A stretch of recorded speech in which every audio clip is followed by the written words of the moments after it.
The HeartGold and SoulSilver era is one of the most fondly remembered eras in the Pokemon trading card game. This year-long block of sets is seeping with nostalgia, filled with beautiful artwork, and a gold and silver tinge lines the borders of each and every card.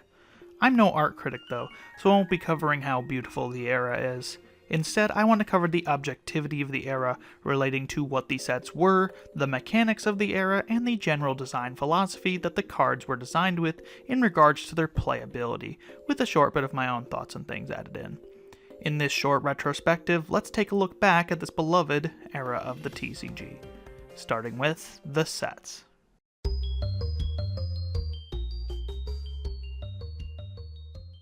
Our HeartGold and SoulSilver era was an odd translation of the Japanese Legends series of sets, with none of them lining up quite right.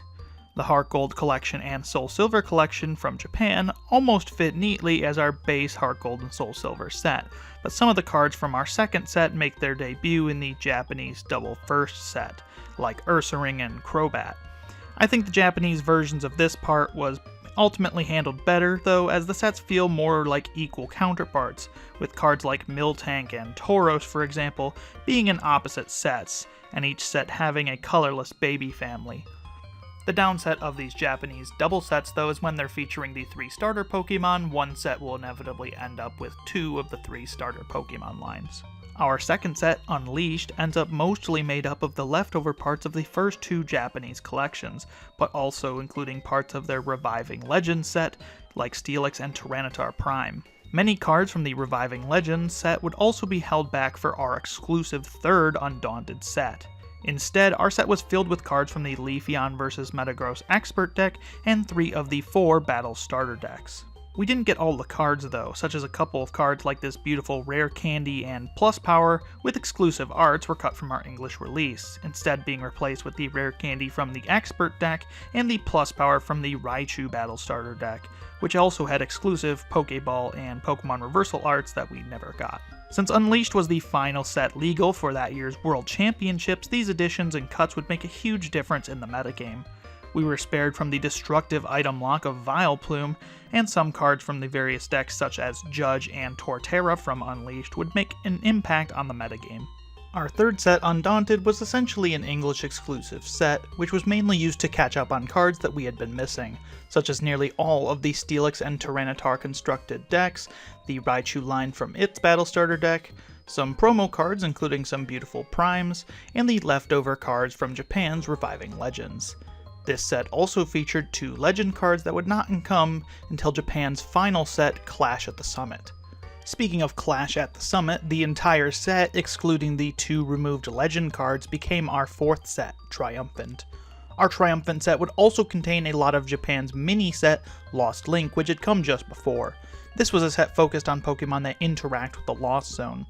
The remaining cards not included in our Triumphant set were pushed back to our final set, Call of Legends. Weirdly, some of the cards from Lost Link, which came before Clash at the Summit, were pushed back to our Call of Legends. Call of Legends is an interesting set that technically isn't classified by the HeartGold and SoulSilver era, but it's undoubtedly more similar to it than the following black and white sets. With a few new cards, some missing promos, and mainly reprints from the era with different artwork, this set is mostly a collector-focused set. It's also missing some of the common mechanics from the era, such as legend cards. Most of these reprints were exclusive to the English language, never being released in Japanese, while other of the Japanese versions were very expensive and limited promo cards, so the English side had a little bit more access to these. What were these card mechanics of the era though that I mentioned? Well, let's go on to that. Before I talk about the mechanics of the HeartGold and SoulSilver era, I would appreciate if you gave this video some support with a like. Subscribing helps this channel grow its reach greatly, which helps me make more videos. Anyway, sorry for interrupting, it's time to get back to the content.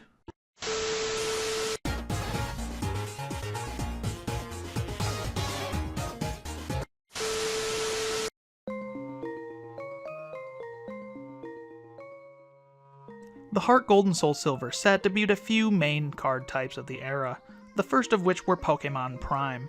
Pokemon Prime are unique in that they aren't actually a mechanic at all.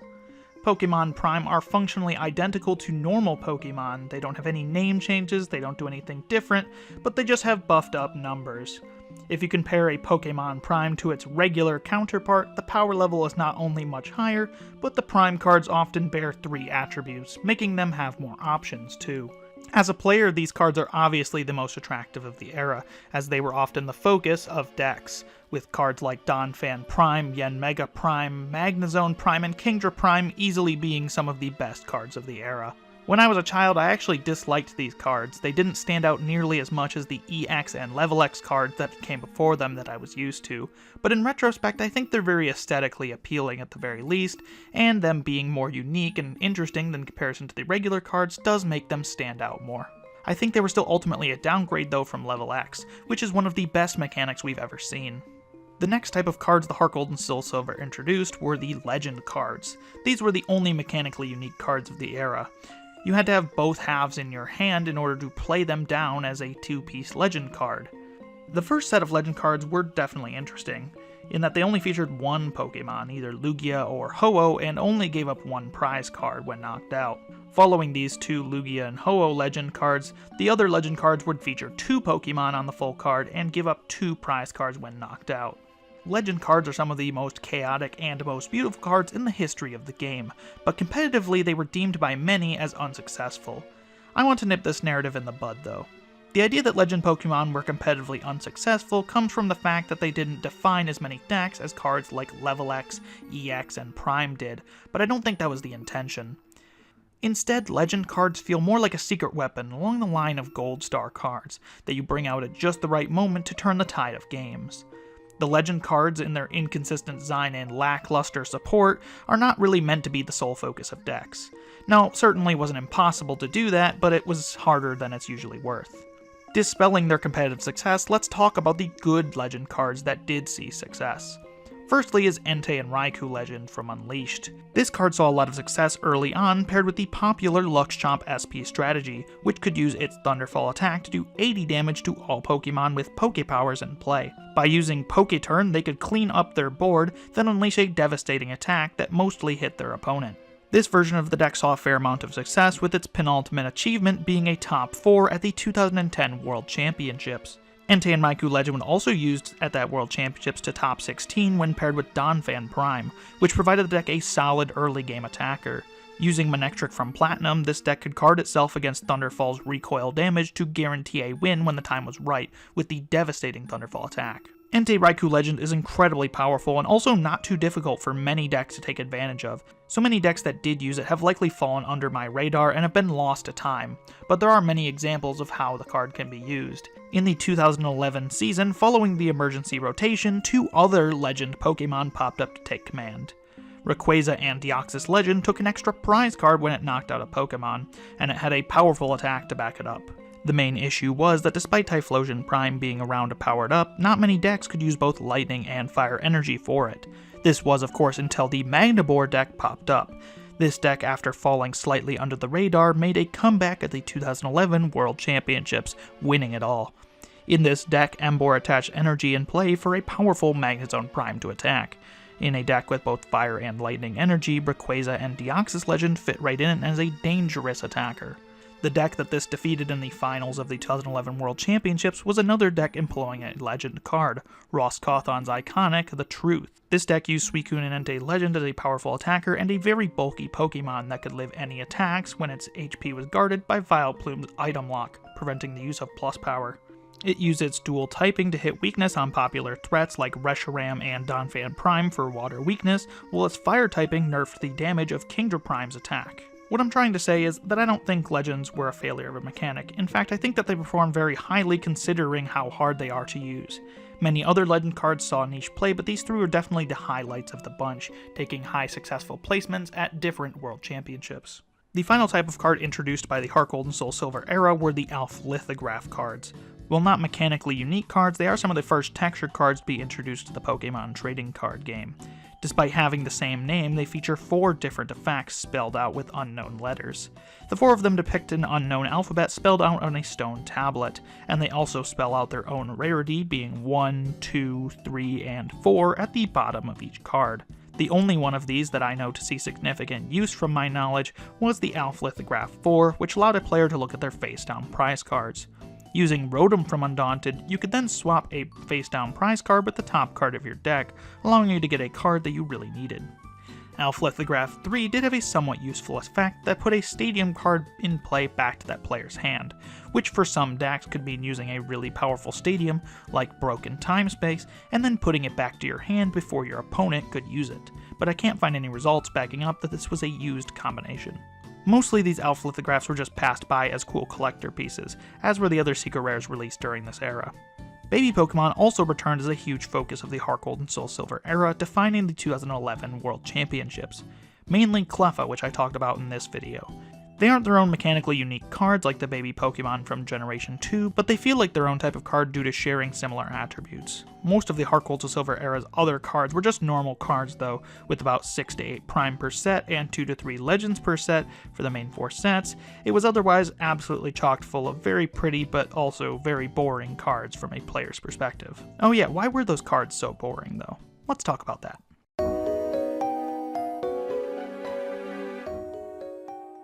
The HeartGold and SoulSilver era was the beginning of Pokemon's simplification of the game that would continue taking place over the next 3 years. If we refer back to this interview that I've referenced previously, the game designers had been extending the design space of cards quite a bit during the EX and Diamond and Pearl Platinum eras of the game, creating a game that gave players a wealth of options in both deck construction and in-game decision making. With HeartGold and SoulSilver, we'd see a move away from that. Most of the complex cards with 3 attributes were limited to a few cards, being the Pokemon Prime, and the trainer cards were generally tuned down to more powerful but less complex cards that achieved similar goals of old cards. The designers needed their game to be simpler at a base level, revolving around simpler cards with big and explosive effects that make games more exciting and often involve luck, even if they don't create a more balanced game. This isn't necessarily a bad thing though, as initially the HeartGold and SoulSilver cards existed alongside the previously released more complex Diamond, Pearl, and Platinum cards, creating for a good balance in simpler, more powerful cards and the lower power level, more complex cards that released previously. This kind of complex and simplified mix happens often at the beginning of a new generation and generally creates great formats to play in. While this simplification would be fine while the HeartGold and SoulSilver cards still competed with older cards, in 2011 the emergency rotation of all of the Diamond and Pearl and Platinum cards left the HeartGold SoulSilver cards alone with the new Black and White cards, which were even simpler and more powerful, exposing the flaw that this game design would eventually bring. Regardless, the HeartGold and SoulSilver era was designed much simpler and lower to the ground, which was in part its charm and in part its Achilles heel. In the HeartGold SoulSilver era, we'd also see an increased focus on discarding resources, which would be even more capitalized in Black and White. Cards like Sage's Training and Junk Arm focused on discarding cards for their effects, which allowed for decks that benefited from discard synergy to gain a massive power boost. Discarding effects can often involve difficult decisions for players to make, but with the Black and White era printing Professor Juniper, it's very easy to refresh your hand with new cards after making what should be incredibly costly decisions. The discard focus differed from the general design focus of Diamond, Pearl, and Platinum, which often revolved around building up large hand sizes with many options, or cycling cards from your hand back into the deck to save up for a later point.